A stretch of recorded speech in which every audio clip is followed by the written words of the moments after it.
Okay, 8.4 logarithmic and exponential equations. We're going to try this investigate tomorrow in class. Then we have two examples of Sarah and Adam solving problems, and they come up with the same solution. We'll look at this example tomorrow in class as well. Couple things we need to know when we're solving equations.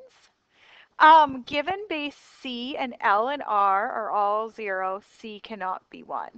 If the log base C of L equals log base C of R, then L and R have to be equal. Okay? And similarly, if L equals R, then you can take the log with the same base of both sides. Okay? Shows a proof of that underneath. So it goes through the proof there. When solving a log equation, you can identify where the roots are extraneous by substituting back into the original equation and determining whether all the logarithms are defined. The logarithm of 0 or of a negative number is undefined. So if we get a log of 0 or undefined, we'll throw that out. We can always sub back in to check. So a couple examples here. So because these are two logarithms with the same base, log of something equals log of something else. This part's all the same, so that means that these two things must be equal. So 2x minus 1 equals 11. Solving for x,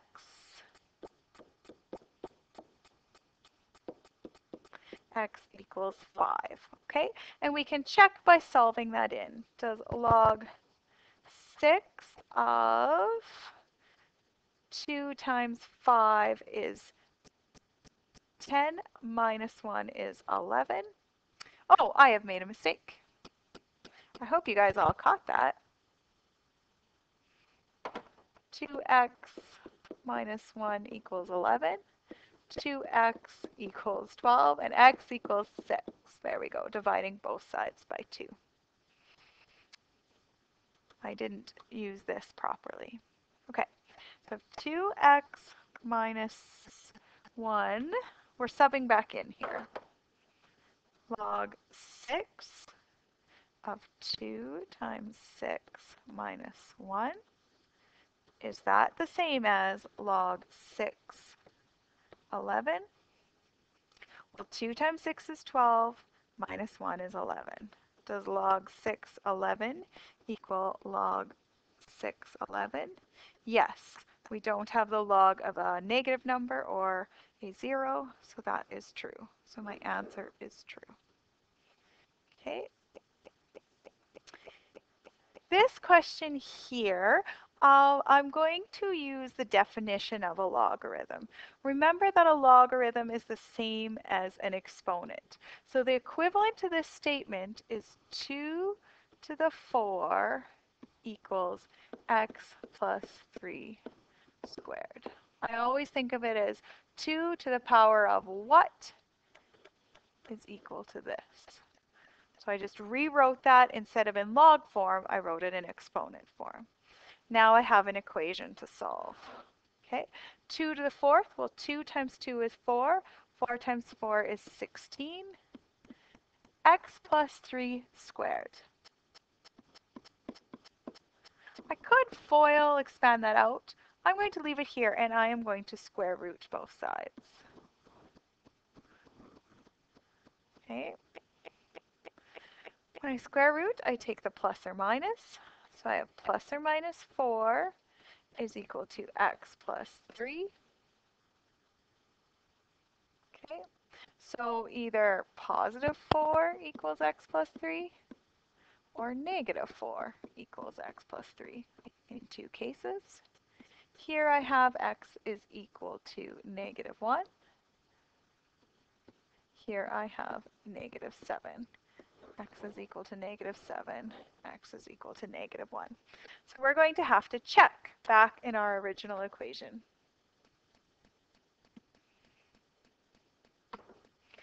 Let's go back and check it up here.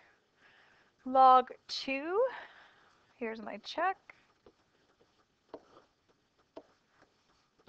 Log 2 x plus 3, let's do negative 1 first. Negative 1 plus 3 squared, is that the same as 4? Log 2, this is 2 squared, is that the same as 4? 2 squared is 4. Log 2, 4, is that the same as 4? Is 2 to the power of 4, 4? No, so I'm going to reject. Okay, that one did not work. Now let's try negative 7. So I've rejected this one. Log 2, negative 7 plus 3 squared. Is that the same as 4? Log 2, negative 4 squared. Is that the same as 4?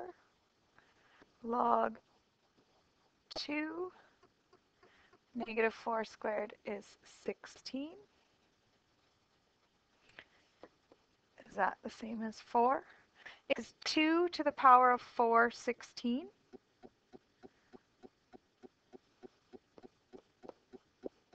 Sure is. So this is the correct solution. So notice even though we got a negative value of x, that was okay, even though back here we said the logarithm of a negative number is undefined. But we didn't have a logarithm of a negative number. We had the logarithm of negative 7 plus 3 squared. So that is negative 4 squared, which is 16. So it was still a log of a positive number. Okay.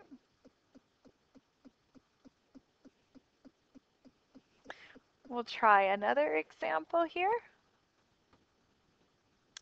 Here's another example here. So notice that there's no base, so it's assumed that the base is 10. Okay. Here, I am going to put all the logarithms on one side and all of the numbers on one side, because then I can use some of my log laws. So I have log 8x plus 4 minus log x plus 1 is equal to 1. So I just move this one to the other side. Subtracting. Log laws say this when I subtract two logs of the same base, I can divide. Log of 8x plus 4. I'm going to rewrite that as 4x, 2x, 2x plus 1. Right? Because that would be 8x plus 4. And I have x plus 1.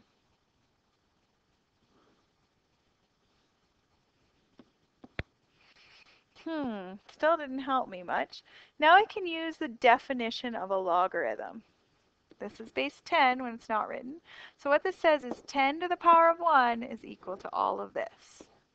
10 to the power of 1 equals 4 2x plus 1 over x plus 1.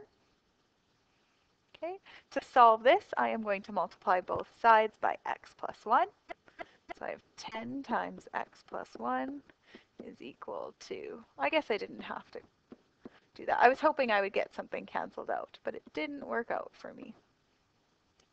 Expanding, 10x plus 10 is 8x plus 4. We'll bring all the x's over to this side. So I subtract 8x from both sides, and I'm going to subtract 10 from both sides.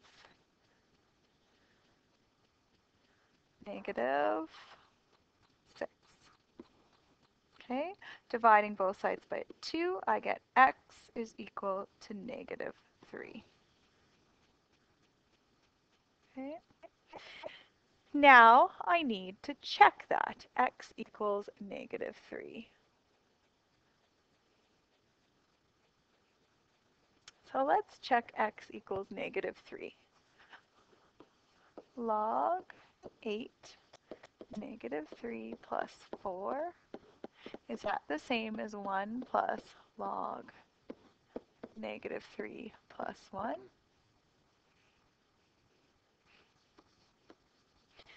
8 times 2 is 16 times 3 is 24. Negative 24 plus 4 is negative 20. And here I have negative 2.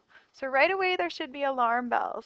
I can't raise 10 to any power and get a negative number. I cannot have a negative number here in a logarithm, so I am going to reject x equals negative 3. So in other words, there is no solution.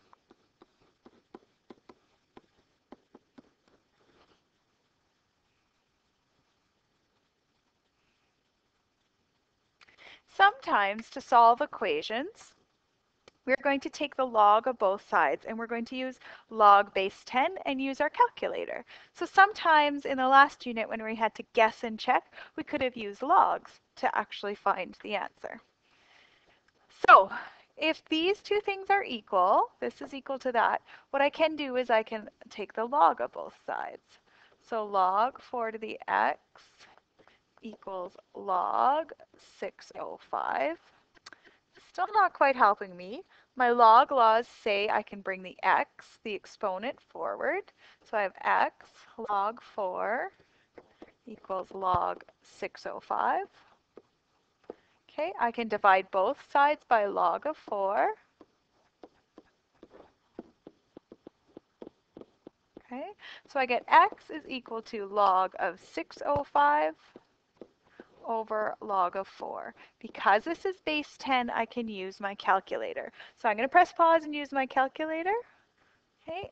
When I use my calculator, I press enter after each log, like I did log 605, enter, divided by log 4, enter. And I got rounding 4.62. Okay. So I can still check, but because I've rounded, I won't get exactly what it says, okay? So does 4 to the power of 4.62, 4 to the power of 4.62 as a check should equal 605. And when I put that in my calculator, sure enough, 4 to the power of, I'm going to actually do this with a calculator here for you.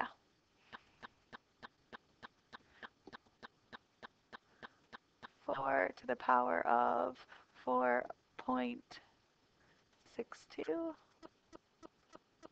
Get pretty close to 605. Okay, so I checked that and it worked. Okay. Another example, because both sides are equal, I can take the log base 10 of both sides. Oops, 3.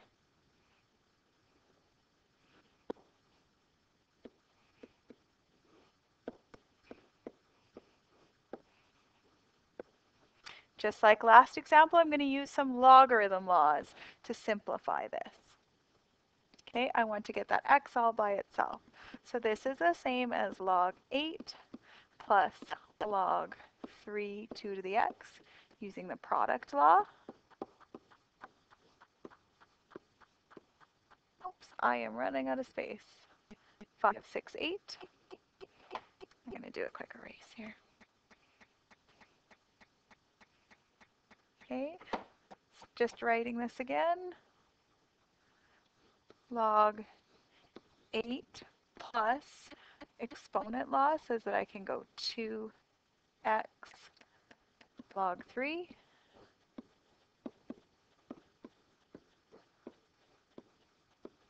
Okay, I want to try and only get logs on one side and just my numbers and my variables on the other. So I'm going to just leave 2x log 3 on this side. I'm going to bring my log 8 over. So I have log 5, 6, 8 minus log 8.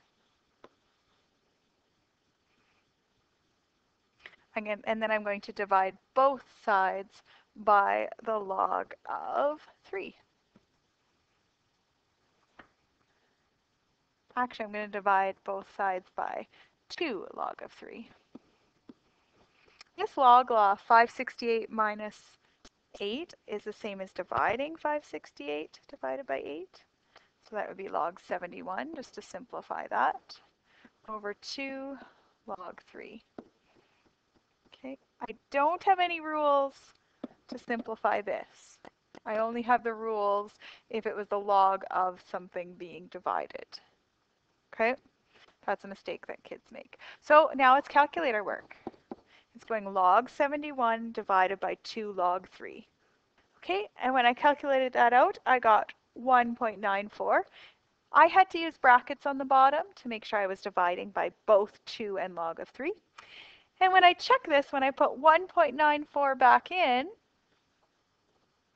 so 8 times 3 to the power of 2 times 1.94, I got 5.679, so very close. So we can always check our answers.